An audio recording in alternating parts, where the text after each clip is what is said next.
Bonsoir, dans cette vidéo on va parler de l'impact économique du tourisme en Espagne. Donc l'Espagne c'est une des régions touristiques les plus populaires au monde, qui attire chaque année des millions de visiteurs, dont moi cet été. Et le tourisme il représente un pilier fondamental de l'économie espagnole, avec une part significative du PIB, donc produit intérieur brut du pays, qui vient du tourisme. Donc avant la pandémie de Covid-19, l'industrie touristique espagnole contribuait à environ 12% du PIB, et l'économie en dépendait largement pour la création d'emplois et aussi les revenus qui sont générés par les dépenses des touristes, bien sûr. Le secteur touristique espagnol, par contre, il se limite pas seulement aux grandes villes comme Madrid et Barcelone, mais il touche également les îles Baleares et les Canaries et la Costa Brava, où le nombre de visiteurs est particulièrement élevé. Et l'industrie du tourisme, elle soutient directement des millions de postes dans d'autres secteurs comme l'hôtellerie, les transports, la restauration et les loisirs. Par exemple, des régions comme les îles Canaries bénéficient énormément du tourisme, dont l'économie locale, elle repose sur la venue de touristes, surtout en été. Par contre, bien que le tourisme c'est un moteur important pour l'économie espagnole, il comporte également plusieurs risques. Donc déjà, la dépendance à ce secteur, ça rend l'économie vulnérable aux chocs extérieurs. Par exemple, la pandémie de Covid-19, il y a quelques années, qui a causé une chute spectaculaire de l'activité touristique en 2020, parce qu'il n'y a juste pas de touristes, avec une baisse de plus de 70% des arrivées internationales.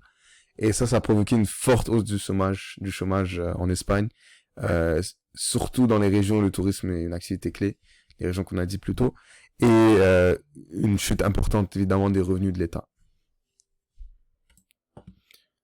Un autre problème, c'est qu'en Espagne, le tourisme de masse, parfois il est mal régulé, et ça peut causer des problèmes d'infrastructure, de surpopulation et de dégradation environnementale. Donc des zones comme Barcelone ont dû faire face à une pression importante sur leurs ressources naturelles et sociales en raison justement d'un afflux massif de visiteurs.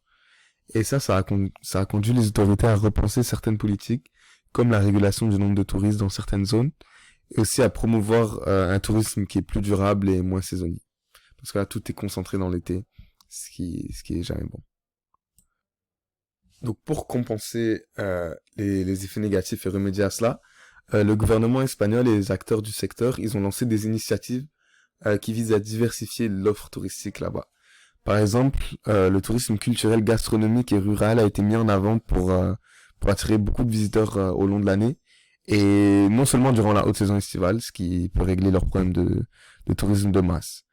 Et cette approche, elle permet de mieux répartir les flux de touristes et aussi de réduire la pression sur les destinations plus populaires comme Madrid, Barcelone, comme on a dit. En conclusion, bien que le tourisme soit un moteur essentiel de l'économie espagnole, sa gestion elle doit être adaptée aux nouvelles réalités économiques et environnementales. Et l'Espagne elle devra continuer à trouver un équilibre entre maximiser les bénéfices économiques et préserver ses ressources naturelles et sociales pour garantir la durabilité de ce secteur clé à leur économie.